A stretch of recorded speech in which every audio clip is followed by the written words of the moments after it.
Acara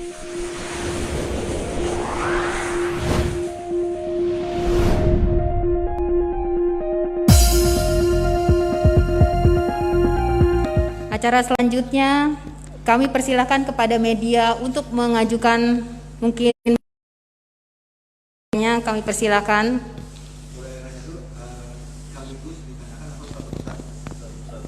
Satu persatu aja biar nanti siapa yang mau menanggapi.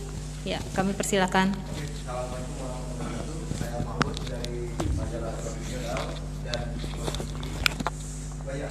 Informasi untuk pemirsa bahwa acara ini disiarkan secara langsung di channel YouTube Luas TV dan disiarkan secara langsung di Facebook. Jadi yang belum sempat nonton bisa berdua.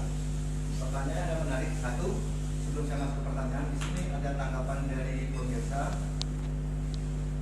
Kalau kongres dianggap tidak ada, maka yang selayaknya juga adalah panitia kongres sebagai penyelenggara dan presidium yang menetapkan Julius Gunawan sebagai pemenang dengan perolehan suara terbanyak serta selanjutnya dilantik.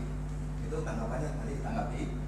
Ini ada hubungannya dengan yang marak juga di medsos itu, memahami tadi sudah dijelaskan sedikit oleh Dr. Cahanon dikenali medsosnya itu mengenai batal demi hukum. Bisa lebih spesifik ya maksud dari pemahaman batal demi hukum, karena ini ada hubungannya dengan pertanyaan pertama tadi. Baik, mohon izin Bang Tagor, nanti dilengkapi sama Bang Tagor ya nanti. Bismillahirrahmanirrahim. Saya mulai dari menurut sedikitnya ilmu pengetahuan saya tentang batal demi hukum. Jadi kalau di dalam suatu putusan ada batal demi hukum, itu pada prinsipnya ada keharusan hukum yang bersifat memaksa. Keharusan hukum yang bersifat memaksa ini, kalau bahasa kerennya mungkin mandatory law. Lah, di dalam diktum yang keempat itu kan ada batal demi hukum. Di diktum ke-6, diktum 8 itu kan ada keharusan hukum yang bersifat memaksa. Diktum 6 dan 8 menyatakan bahwa memerintahkan para ketua-ketua pengwil untuk menyelenggarakan KLB. Itu satu. Kedua, di diktum ke-8 tergugat 10 dilarang untuk melakukan perbuatan hukum atas nama IPAT. Saya sebagai penggugat, saya sebagai terbanding, tapi jangan lupakan saya bahwa saya sebagai anggota IPAT.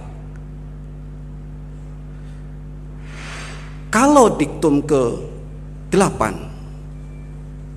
maaf, ada perkembangan-perkembangan baru, ada beberapa orang mengatasnamakan PP, ya, itu saya katakan saya khawatir adanya diktum batal demi hukum berlarinya kepada perbuatan melawan hukum.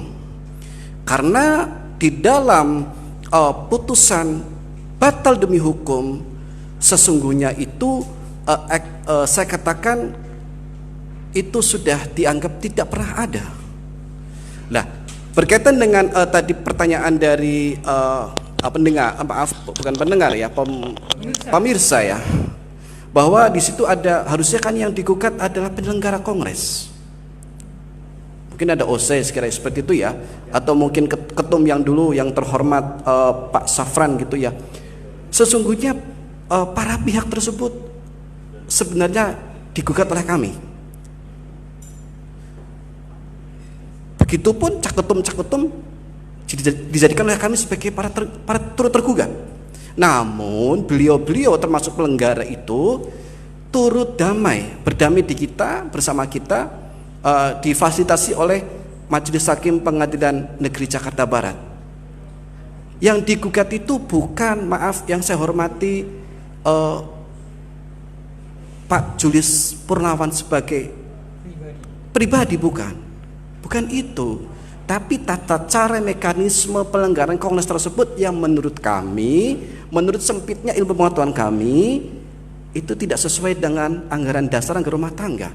Dan ternyata dalil-dalil kami itu dikatakan tepat oleh Majelis Hakim Pengadilan Negeri Jakarta Barat dan dikuatkan lagi oleh putusan tinggi DKI Jakarta. Pertanyaan saya, ayo mari, kapan kita menjadi orang baik?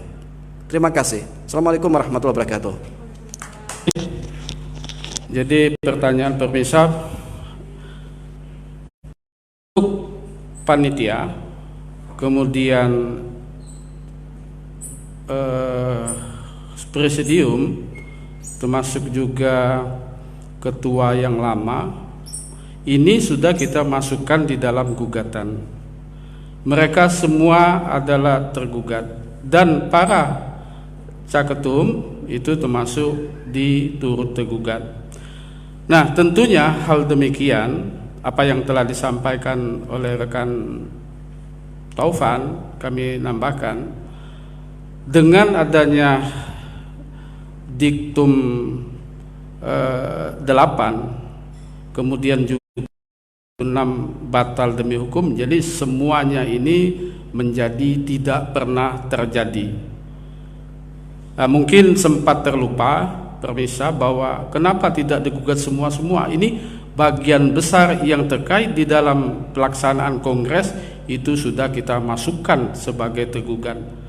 Namun di antara tergugat dan juga turut tergugat, mereka bersama kita penggugat dan menyatakan membuat perdamaian, sehingga apa yang disampaikan oleh permisa tadi, dengan adanya perdamaian baik itu ketua umum yang lama, panitia kongres, termasuk juga EO.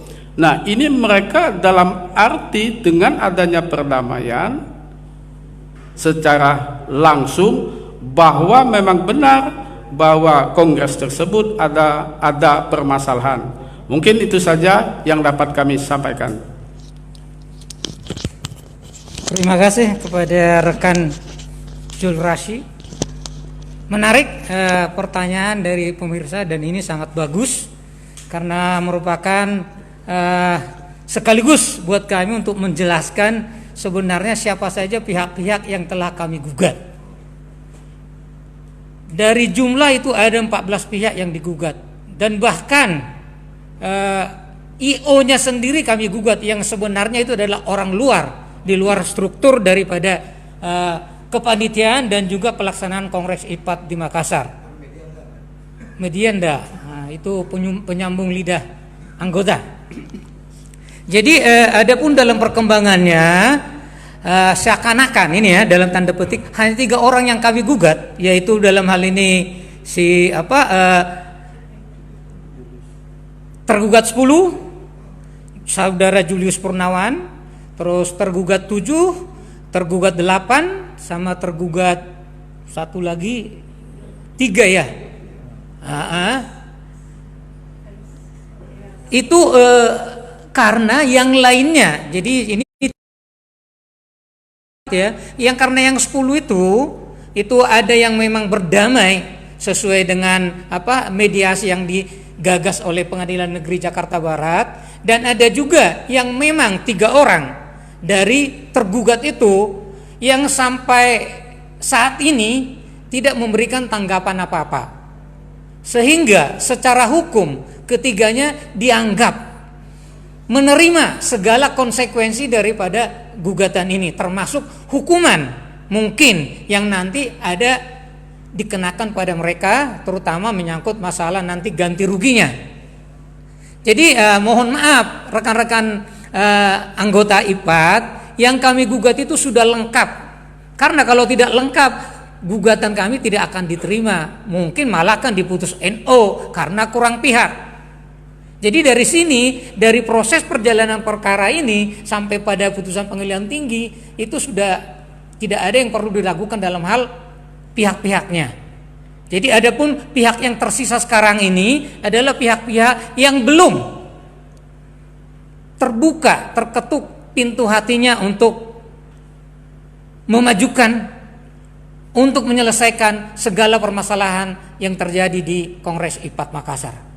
Ya, mungkin kurang lebih seperti itu penjelasan dari kami.